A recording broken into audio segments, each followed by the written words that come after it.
संत शिरोमणि आचार्य गुरुवर श्री विद्यासागर जी महाराज की जय। और हम योग प्रणेता पूज्य गुरुवर श्री प्रणम्य सागर जी महाराज की जय। ओम अरहम नमः। श्री तत्वात् सूत्र के शंका समाधान सत्र में आप सभी का स्वागत है।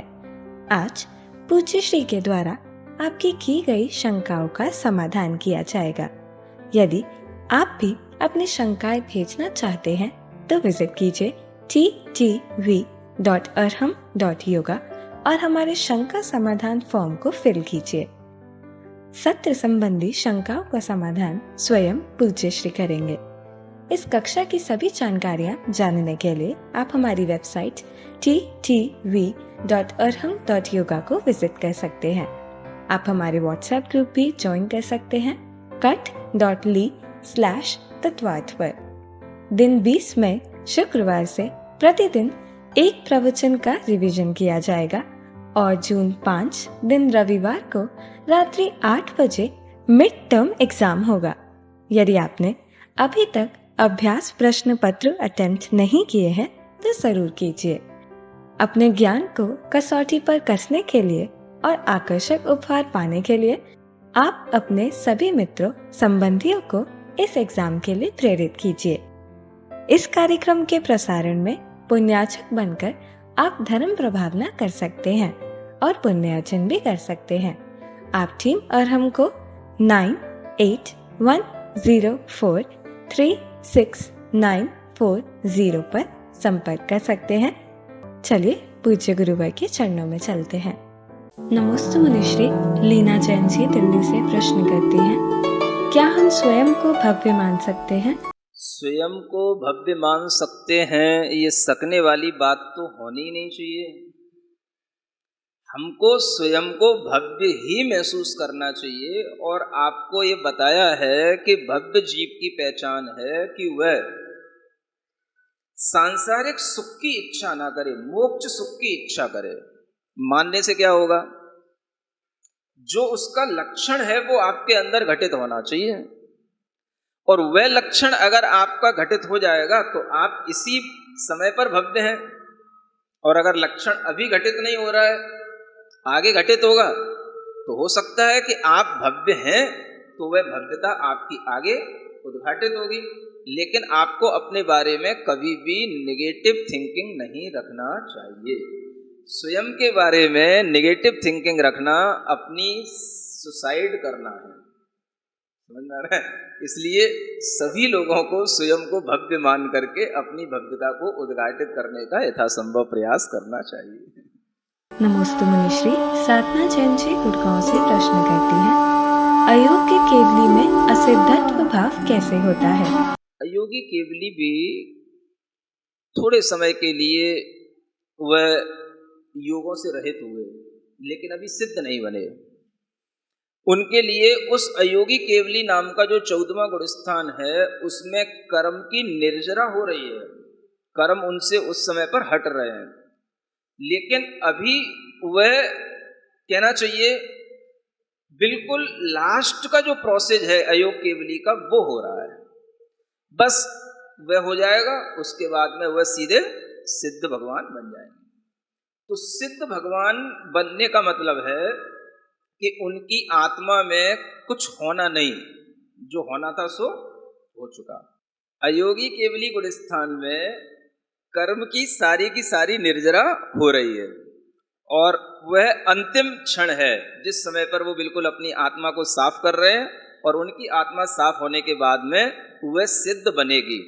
तो सिद्ध बनने पर ही सिद्धत्व भाव का अनुभव होगा। जब तक सिद्ध नहीं बनते उससे पहले वह असिद्धत्व भाव रहेगा, चाहे वो अयोगी केवली ही क्यों ना हो। ये कहने का तात्पर्य। नमोस्तु मुनिश्री दीक्षा जैन जी मंडी द्वीप से प्रश्न करती है, क्या हम जान सकते हैं कि हमारी कौन सी कषाय चल रही है?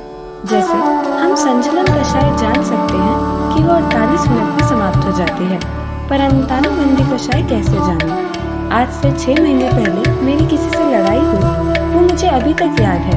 तो क्या ये अप्रत्याख्यान कषाय है? कृपया समाधान कीजिए। अच्छा प्रश्न है, सबके लिए व्यावहारिक जीवन में उपयोगी प्रश्न है। क्या हम जान सकते हैं कि हमारी कौन सी कषाय चल रही है ना? अनंतानुबंधी कसाय होती है तो उसकी एक इसका वासना काल कहा जाता है, 6 महीने से अधिक हो जाता है ना। जो 6 महीने के अंदर हो गई वो अप्रत्याख्यान हो गई। प्रत्याख्यान कसाय 15 दिन के भीतर समाप्त हो जानी चाहिए और संजुलन कसाय अंतर्मुहूर्त में समाप्त हो जाती है ना। ये समझने के बाद में अब हम अपने भावों को समझें कि हमारे अंदर अगर कसाय का उदय चल रहा है तो कौन सी कसाय का चल रहा है। देखो, आपने थोड़ा सिद्धांत पढ़ा हो तो ये समझना चाहिए कि मात्र संजुलन कसाय का उदय तो आपके अंदर हो नहीं सकता अगर आप गृहस्थ हैं तो। क्या समझ में आ रहा है? अगर गृहस्थ हैं, भले ही आपकी कसाय किसी से ना हो, अंतर्मुहूर्त में समाप्त भी हो जाती हो, तो भी हम उसे क्या नहीं कहेंगे, हम ये नहीं कह सकते कि आपके लिए केवल संजुलन कसाय का उदय चल रहा है ना। क्योंकि गृहस्थ है, अगर उसको सम्यक दर्शन नहीं हुआ है तो अनंतानुबंधी कसाय का ही उदय रहेगा। अगर सम्यक दर्शन है तो अप्रत्याख्यान आदि कसायों का उदय होगा।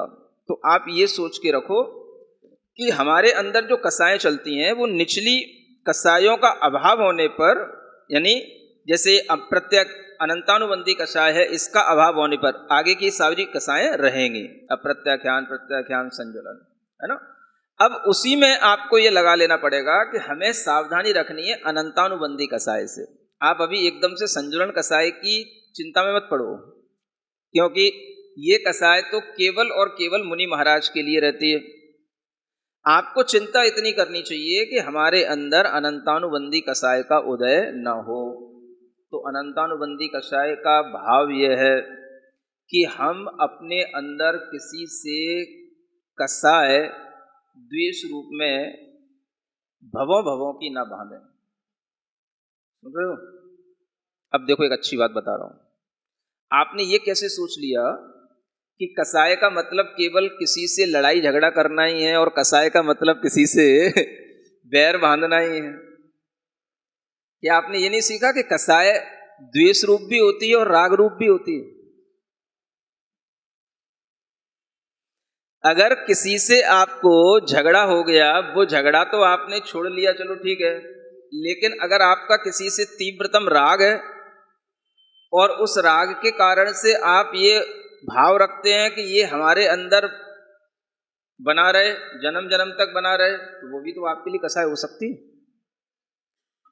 हो सकता है कि आपका स्वभाव इतना अच्छा हो कि आप किसी से गुस्सा नहीं करते हो, किसी से लड़ाई झगड़ा नहीं करते हो, किसी की बात का बुरा नहीं मानते हो, लेकिन इतने से भी ये नहीं कहा जा सकता कि आप संजुलन कसाय के अधिकारी हो गए। अनंतानुबंधी कसाय की मंदता में भी ये सब काम हो जाते हैं, ऐसा समझ करके चलना।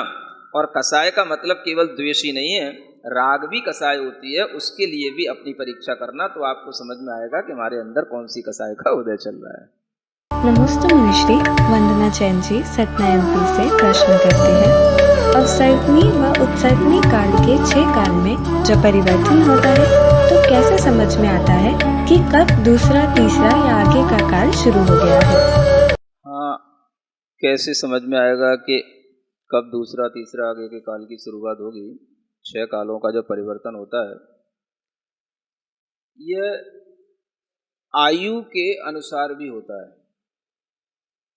जैसे जब तक चतुर्थ काल रहता है तब तक आयु कितनी रहेगी? चतुर्थ काल रहता है, वह जीव उस आयु के दौरान किस तरह से केवल ज्ञान आदि को प्राप्त कर सकता है। और जैसे जैसे ये काल का परिवर्तन होता है, दूसरा काल आने लग जाता है, जीवों की जो आयु इत्यादि होती है वह कम होने लग जाती है। तो हम इसे अवसर्पणी काल में आयु है, बल है, बुद्धि है, इनके ह्रास के साथ समझ सकते हैं, और उत्सर्पणी काल में इन्हीं की वृद्धि के साथ में इसको हम समझ सकते हैं। और इस तरह के परिवर्तन जब होने लग जाते हैं तो वह अपने आप काल परिवर्तन का सूचक बन जाता है।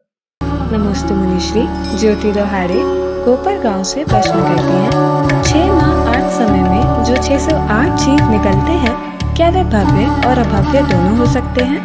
हाँ, निगोद से, नित्य निगोद से 6 महीने 8 समय में 608 जीव निकलते हैं। तो उनमें भव्य जीव भी हो सकते हैं, अभव्य जीव भी हो सकते हैं, इसमें किसी तरह की कोई बाधा नहीं है। क्योंकि भव्य जीव भी उस व्यवहार राशि में आते हैं और अभव्य जीव भी आते हैं। किसी भी जीव का निगोद में रहने में कोई बाधा नहीं है। ऐसा कहीं आचार्यों ने नहीं लिखा कि निगोद में केवल भव्य जीव ही रहते हैं या अभव्य जीव ही रहते हैं। नमस्ते मुनिश्री, पुनीत जैन जी कनाडा से प्रश्न करते हैं, क्षयोपम सम्यक दर्शन को अगले भाव में कैसे ले जाएं? ये भाव में जिनेंद्र भगवान पर श्रद्धा और भक्ति रहे। क्या क्षयोपम भाव अगले भाव में भी चाहते हैं, क्षयिक भाव की तरह? बहुत बढ़िया। सबसे पहले तो आपको इस बात का धन्यवाद कि कनाडा में रह करके भी आपको क्षयोपम सम्यक दर्शन समझ में आ रहा है और ये भाव उत्पन्न हुआ है कि क्षयोपम सम्यक दर्शन को हम अगले भाव में कैसे लेकर के जाएं। यह भाव बड़ा आपके लिए प्रशंसनीय है। इस तरह की चिंता करना अच्छी बात है। इसका एक ही तरीका है देखो, सुई जानते हो ना आप लोग, सुई, सूजी है ना। घर में अगर कहीं सुई रखी जाती है वो खो ना जाए, इसका क्या तरीका है? सब जानते हैं। क्या कर दो, एक धागा डाल दो उसमें, है ना। कहीं भी लगा के रखोगे अपने आप वह हमको देखने में आ जाएगी, मिल जाएगी। ठीक इसी तरह से क्षयोपम सम्यक दर्शन है, कभी भी छूट सकता है। अगर हम इसे परभव में ले जाना चाहते हैं, अगर हम इसके माध्यम से आगे के भवों में इसी से क्षयिक सम्यक दर्शन प्राप्त करना चाहते हैं या इसी को हम बिल्कुल क्षयिक बनाना चाहते हैं, तो हमारे लिए यह नियम से करना पड़ेगा कि इस सम्यक दर्शन की सुई में सम्यक चारित्र का धागा भी पिरो दें ताकि यह सुई आगे घूम ना पाए। नमस्ते महाराष्ट्री, तारा राजेंद्र कुमार जैन नांदेड़ से प्रश्न करते हैं, तीर्थंकर भगवान को 64 रिद्धियों में से कितनी और कौन कौन सी रिद्धियां होती हैं? तीर्थंकर भगवान की 64 रिद्धियों में से कौन सी रिद्धियां होती हैं, ये आप किस समय की बात पूछ रहे हैं? जब वो तीर्थंकर बन गए हैं तब की बात पूछ रहे हैं कि मुनि जीवन की बात पूछ रहे हैं? ये भी तो स्पष्ट होना चाहिए। अगर आप मुनि जीवन की बात पूछ रहे हैं तो उनके पास में तीर्थंकर के मुनि जीवन में सभी रिद्धियां होती हैं, केवल एक केवल ज्ञान रिद्धि को छोड़ करके। और जब उन्हें केवल ज्ञान की रिद्धि प्राप्त हो जाती है तो उन्हें और किसी रिद्धियों की कोई जरूरत रहती नहीं है और वो सभी रिद्धियां केवल ज्ञान की रिद्धि के सामने छोटी होती हैं। तो इसलिए अगर तीर्थंकर बन गए हैं उस समय पर अगर आप जानना चाहते हैं तो वो सबसे बड़ी रिद्धि केवल ज्ञान रिद्धि से संपन्न हो गए हैं, वही सबसे बड़ी रिद्धि है। नमस्ते मुनिश्री, सुमन जैन जी दिल्ली से प्रश्न करती हैं, क्या स्त्री पर्याय का क्षय करना होगा चारित्र के लिए? क्या स्त्री पर्याय का क्षय करना होगा चारित्र के लिए? चारित्र प्रश्न अच्छे से पूछा करो, समझ में नहीं आता क्या मतलब है। क्या स्त्री पर्याय का क्षय करना होगा चारित्र करने के लिए? हाँ, मतलब ये है कि अगर आप चारित्रवान बनना चाहते हैं, चारित्र को धारण करना चाहते हैं, तो क्या स्त्री पर्याय का क्षय करके ही चारित्र लिया जा सकता है? क्या स्त्री पर्याय में चारित्र नहीं होता है, ये आपका मतलब है? तो अगर आप वास्तव में चारित्र को समझना चाहते हैं तो देखो, तत्वार सूत्र में 9वें अध्याय में आपको पढ़ाया जाएगा कि 5 प्रकार के चारित्र होते हैं, है ना। सामायिक चारित्र, छेदोपस्थापना चारित्र, है ना, परिहार विशुद्धि चारित्र, सूक्ष्म सांप्राय चारित्र और यथाख्यात चारित्र। अब इन चारित्रों की अगर हम बात करते हैं तो ये सामायिक चारित्र होता है, ये प्रमुख रूप से तभी होता है जब हम पुरुष पर्याय में मुनि व्रतों को धारण करके पंच महाव्रतों के अनुसार अपने अंदर सामायिक का भाव लाते हैं, ये तभी आता है। तो इस चारित्र को धारण करने के लिए तो आपको स्त्री पर्याय का क्षय न बोल करके उसका छेदन कहना चाहिए, है ना। तो वो आवश्यक है क्योंकि स्त्री पर्याय में पंचम गुण स्थान तक हो सकता है, संयम का भाव हो जाता है और उस संयम में थोड़ा सा चारित्र भी है और थोड़ा सा अचारित्र भी है, दोनों है। लेकिन जब पूर्ण रूप से चारित्र होता है तो वह 6वें 7वें गुण स्थान के साथ होता है, जो मुनि पर्याय के साथ ही संभव है। इसलिए आपको स्त्री पर्याय में वह सामायिक चारित्र नहीं हो पाएगा, ये जरूरी समझ लेना चाहिए। नमोस्तु मुनिश्री सुनीता जैन गाजियाबाद से प्रश्न करती हैं, अभव्य जीव व्यवहार राशि में ही होते हैं तो उनकी संख्या हमेशा के लिए समान होगी? देखो, ऐसा है, अभव्य जीव व्यवहार राशि में ही हैं, ऐसा अगर आप निर्णायक प्रश्न करेंगे तो फिर हम आपको उत्तर क्या देंगे? जब प्रश्न ही निर्णायक हो रहा है तो फिर हम आपको क्या उत्तर देंगे? तो आपने जहाँ कहीं भी ये पढ़ लिया हो कि अभव्य जीव व्यवहार राशि में ही हैं, या कहीं सुन लिया हो तो उसको सुधार लें थोड़ा सा।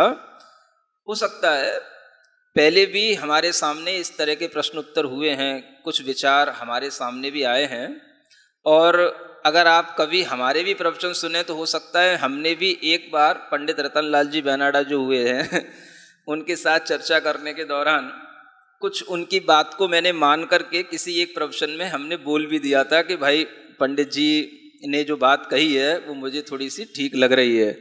तो हमने किसी प्रवचन में बोल भी दिया था, और वो पंचलब्धि के प्रवचन है ना।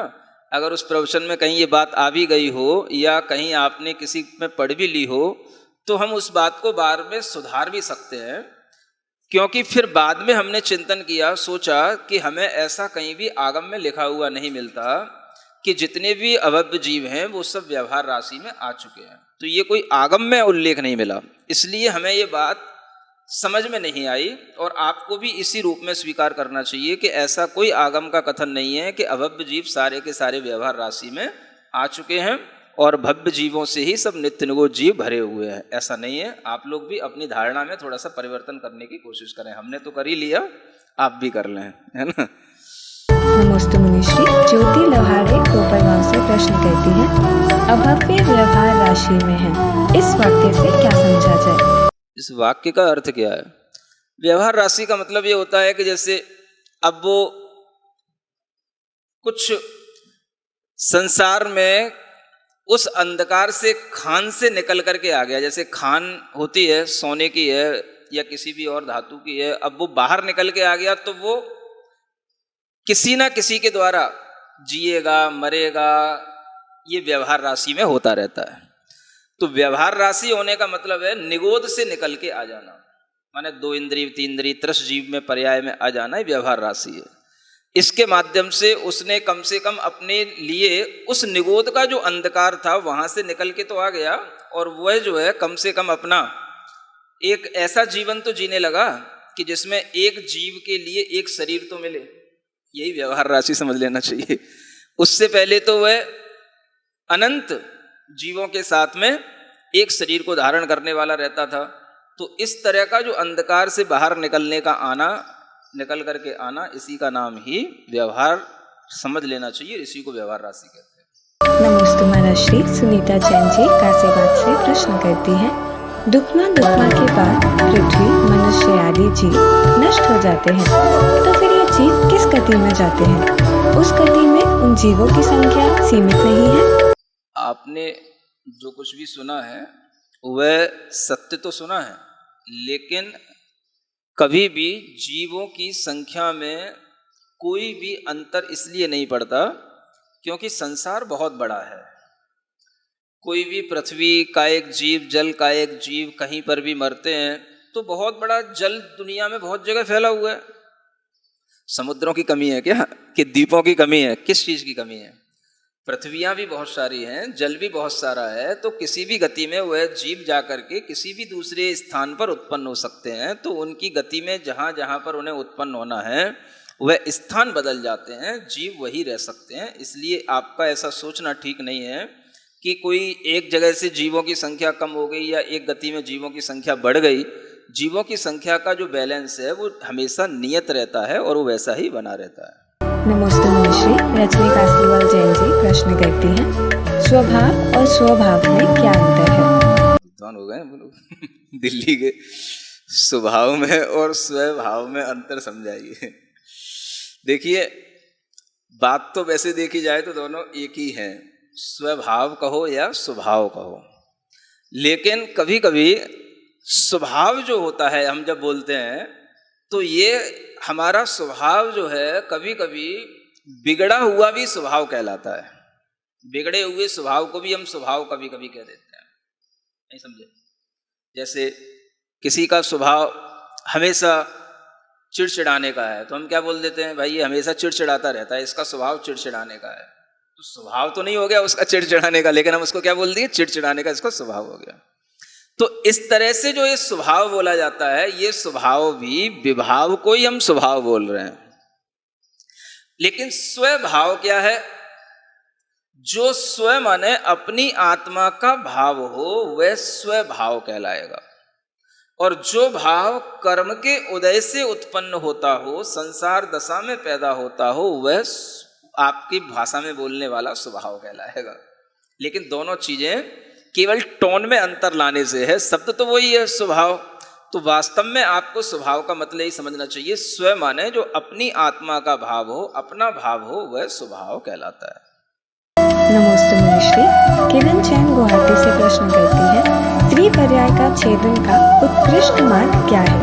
दूसरा प्रश्न ये कि ब्रह्मचर्य व्रत का सही अर्थ क्या है और इस व्रत में किन किन छोटी से छोटी बातों का ध्यान रखना चाहिए, और क्या घर बैठे ये व्रत आपसे लिया जा सकता है, मिल सकता है?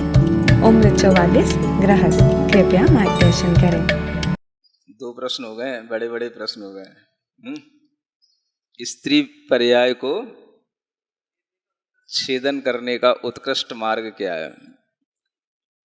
उत्कृष्ट मार्ग तो सम्यक दर्शन के साथ आर्यिका बनकर के, किसके साथ?